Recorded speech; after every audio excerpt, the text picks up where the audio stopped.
Olá, tudo bem? Meu nome é Allan Kardec e nesse vídeo de hoje nós vamos falar um pouco sobre dimensões de espaços vetoriais. E para que esse conteúdo é importante, tá? Na álgebra linear. Com este conteúdo, sabendo a dimensão de um espaço vetorial, nós podemos tomar algumas decisões em relação ao número de elementos da base de um espaço vetorial, tá? Somente sabendo a dimensão do seu espaço vetorial, você consegue, às vezes, determinar se aquele seu subconjunto gera uma base ou não, tá? Isso aí é uma das aplicações. Outras aplicações estão envolvidas também com um conteúdo posterior, que é em transformações lineares, onde a gente vai utilizar esse conceito de dimensão para estabelecer relações envolvendo transformações lineares, transformação de um espaço para o outro. A gente vai precisar de um conceito chamado núcleo, um conceito chamado imagem, para estabelecer algumas relações, alguns resultados envolvendo aí transformações lineares entre dois espaços vetoriais. Então, vamos aí para o conteúdo de hoje. É comum dizermos, tá, que, por exemplo, o espaço vetorial R2 tem dimensão 2, tá? Tem dimensão 2. Não está errado, tá? O R2 é um espaço vetorial e a gente, né, já sabe que ele tem dimensão 2. Também tá, o R3 entra na mesma ideia. Só que a ideia envolvida, por exemplo, quando nós pensamos no plano, tá? Não agora no espaço vetorial, vamos pensar no plano. A dimensão dele é 2 porque nós olhamos a ideia de comprimento e largura, tá? Comprimento e largura. A gente vê essas duas dimensões e nós dizemos que, nesse caso, o plano tem duas dimensões. Quando a gente pensa no R3, nós falamos que o espaço tem três dimensões, porque tem comprimento, largura e, vamos dizer assim, uma profundidade, tá? Uma profundidade. Então, quando a gente fala que o R2 tem 2 dimensões e o R3 tem 3, nós utilizamos esses conceitos aí, que nós já conhecemos, tá? A ideia de comprimento, largura e profundidade. Quando pensamos em espaços vetoriais, nós vamos ter também que o R2 tem 2 dimensões e o R3 também terá 3 dimensões, assim como nós pensamos na ideia do plano e do espaço. No entanto, tá? No entanto, existe uma mudança na forma como vamos determinar estes números, ok? Então, como é que a gente vai determinar esses números? No primeiro, a gente usa a ideia de comprimento, largura e espessura e profundidade. Já na ideia envolvendo espaços vetoriais, nós vamos observar o número de elementos contido na base do espaço vetorial.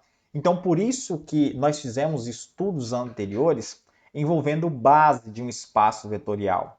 E essa base de espaço vetorial que vai nos dizer qual é a dimensão daquele espaço vetorial. Então, a ideia é simplesmente essa, tá? E aí, de forma semelhante, conhecendo os espaços vetoriais, as bases do espaço vetorial, nós vamos determinar aí, por exemplo, né, no R2 nós já fizemos uma atividade aqui no nosso canal, na nossa aula. O R2 precisa de 2 elementos na base para gerar o espaço. Tá? Precisa de 2 elementos na base. Estou falando de gerar, estou sendo redundante. Então, por isso que a dimensão dele é 2. O R3 precisa de 3 elementos para ser base do espaço vetorial R3. Então, por isso que a dimensão dele é 3. O R4 precisa de 4 elementos em sua base. Observe que a gente já falou um pouco disso, tá? No conteúdo de base. Se você não está muito, né, lembrado, é só voltar nesse conteúdo para ter aí uma ideia melhor do que é base de um espaço vetorial. Então, a ideia é essa, tá? E vamos aí, então, dar uma definição de base. Dado um espaço vetorial V, a dimensão, a dimensão desse espaço vetorial é igual ao número de elementos de qualquer uma das bases desse espaço vetorial. Então, olha que resultado importante. Qualquer base do espaço vetorial, qualquer base, tá? Você terá o seguinte, que o número de elementos que forma aquela base é a dimensão do espaço vetorial. Então, por isso que o R2 tem dimensão 2, o R3 tem dimensão 3, Por quê? Porque em suas bases tinham 2 e 3 elementos, respectivamente. Por que, que a matriz de ordem 2 por 2 tem dimensão 4? Porque na sua base precisa de 4 elementos, tá? Nesse subconjunto para formar uma base. Então a ideia é simplesmente essa. Tendo a base, eu consigo saber qual é a dimensão do espaço vetorial. Beleza? Então, vamos aí aos nossos exemplos, tá? Só de confirmação, vamos dizer assim. Essa base aqui, formada pelos pares ordenados 1, 0 e 0 e 1, é uma base do espaço vetorial R2. E essa é uma base bem famosa, tá? Vocês, agora vendo álgebra linear, vocês vão se familiarizar com alguns conceitos na matemática que, digamos assim, todo matemático sabe, que é a ideia de base canônica, tá? A base canônica é aquelas formadas, se eu fosse trazer isso aí para a ideia de plano e espaço, é aquelas que geram essas grandezas, vamos dizer assim. Quem gera grandeza comprimento, vamos pensar que é um vetor nesse caso, tá? 1 e 0. Ele faz um vetor que gera o comprimento tanto para o lado direito quanto pelo lado esquerdo, por exemplo. Já o vetor 0 e 1 é o que gera a largura, tá? A gente pode pensar nele como esse par ordenado 0 e 1. Um vetor que gera a largura tanto para frente quanto para trás, ok? E aí, claro, né, se a gente fosse falar do R3, a gente teria outro vetor para simbolizar a espessura. Então, esses vetores canônicos, tá? A gente pode falar assim, são os vetores exatamente que representam essas grandezas de comprimento e largura. É claro, se você for transformar isso para matriz, não vai fazer muito sentido, tá? Eu só estou trazendo para vocês que existe algumas bases bem famosas, porque elas são as bases, vamos dizer assim, mais simples, tá? Para não ser assim, para não entrar em detalhes, são bases mais simples de se definir para um espaço vetorial. A base do R2, vamos usar 1, 0, 0 e 1, tá? Essa aí é a base canônica, é a base que qualquer matemático vai dizer para você, é a base mais simples de se definir aí o espaço vetorial R2, ok? Não que as outras sejam tão difíceis, tá? Mas essa aí é a base que vamos chamar de base canônica, tá? A nossa base, tá? Olha que redundância, tá? Beleza. Tem 2 elementos nessa base, que é a base canônica. Essa base canônica tem 2 elementos, então o meu espaço vetorial tem dimensão 2. Só isso, olha que coisa mais fácil do mundo, né? Aí vamos para outro exemplo. O exemplo aqui do espaço vetorial R3. O espaço vetorial R3, vimos em exemplos anteriores, exercícios anteriores, que uma base pode ser formada por esses elementos, pela terna ordenada 1, 0, 3, menos 1, 2 e 4, 3, 2 e 5, eles formam uma base para o espaço vetorial R3. Como são 3 elementos, neste caso a dimensão do espaço vetorial é 3. Mas no próximo exemplo nós vamos ver exatamente a base canônica. Se a gente fosse pegar a base canônica do R3, né? Nesse próximo exemplo, não. Aqui nesse próximo exemplo. Deixa eu voltar aqui. Aqui eu peguei o exemplo, mas eu peguei um exemplo errado, vamos dizer assim. Eu quero pegar a base canônica deixa aqui vamos falar agora, né? Mas a base canônica do R4, eu pulei a do R3, tá? Eu vou mostrar ela agora. A base canônica do R4 é formada por esse elemento que quarta ordenada, não sei se o nome é essa, né? Ou quadra ordenada. São formadas por quadras ordenadas, nesse caso aqui 1, 0, 0, 0, 0, 1, 1, 0, 1, 0, 0, 0, 0, 1, 0, 0, 0, 0, 1. Essas aí são as quadras ordenadas que formam aí a base canônica do R4. E assim como prometido, tá? Nós temos o seguinte aqui. Eu coloquei aqui por último para fazer uma comparação. Lembra que a definição fala a base, tá? A dimensão de um espaço vetorial é o número de elementos de qualquer uma das suas bases. Então, independente se eu encontrei uma base ou outra base, o que importa é a quantidade de elementos para determinar a sua dimensão. E a base canônica do R3, nós podemos definir também a base, né? 100, 010, 001. Essa aí é a base canônica do R3. E nós vimos, né, que essa outra base aqui, ó, essa outra base, rapaz, mas está dando uns zerinhos aqui. Essa outra base dada por 1, 0 e 3, menos 1, 2 e 4, 3, 2 e 5, também gera uma base do espaço vetorial R3. Ambas são base do espaço vetorial R3. No entanto, não importa para descobrir a dimensão. Tanto com uma quanto com outra, você poderia falar assim, tenho certeza que a dimensão do espaço vetorial é R3. Com a base canônica ou com qualquer outra base aí.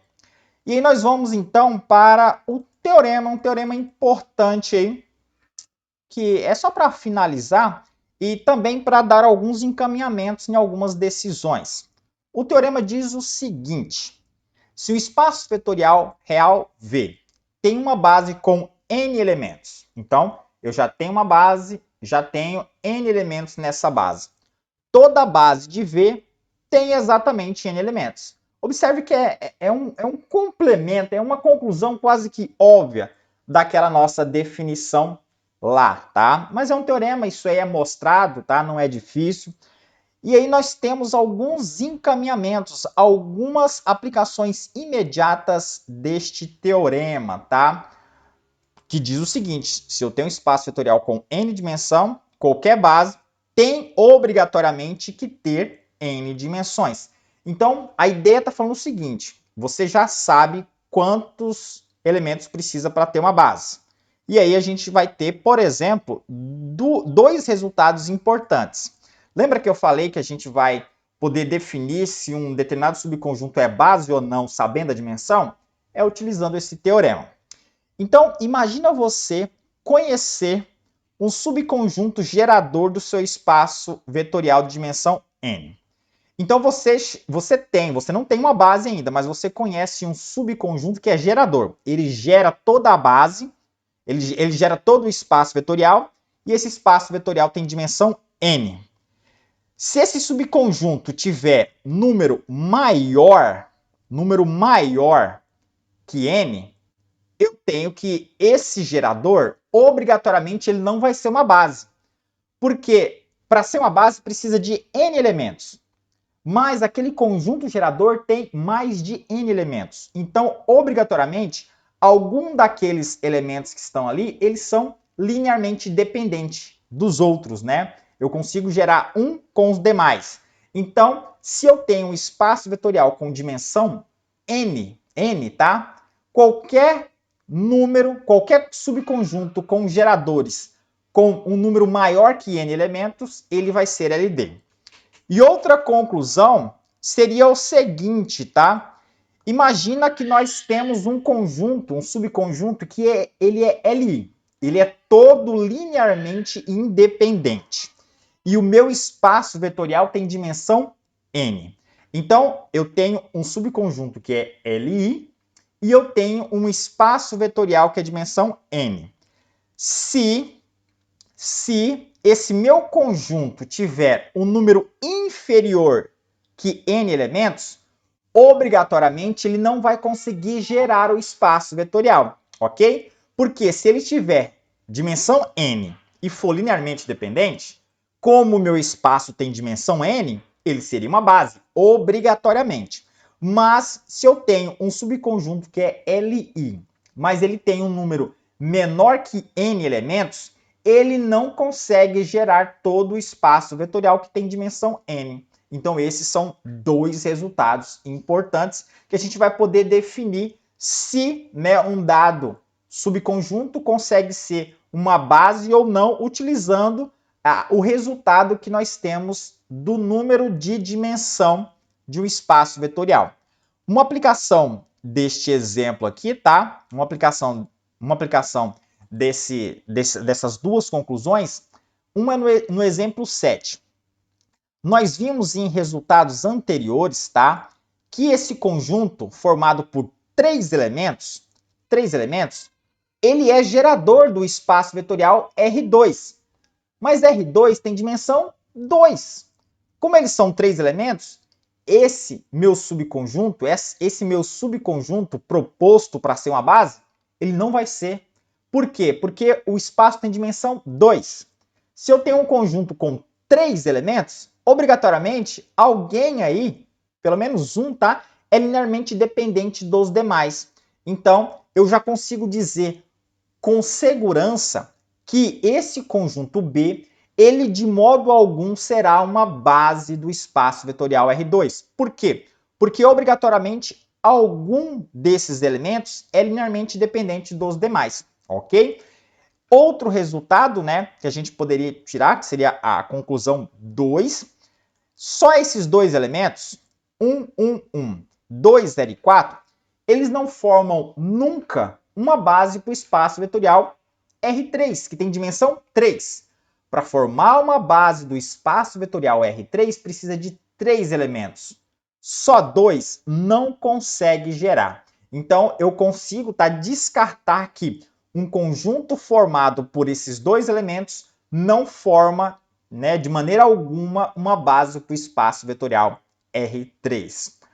No próximo vídeo, eu vou gravar, alguns exercícios, tá? Claro, exercícios aqui rápidos para vocês entenderem, tá? Um pouco melhor ainda essa ideia de dimensão de espaços vetoriais e poder aí, né, descartar às vezes alguns casos por já ter um conjunto com um número menor de elementos do que a dimensão ou um número maior de elementos do que a dimensão.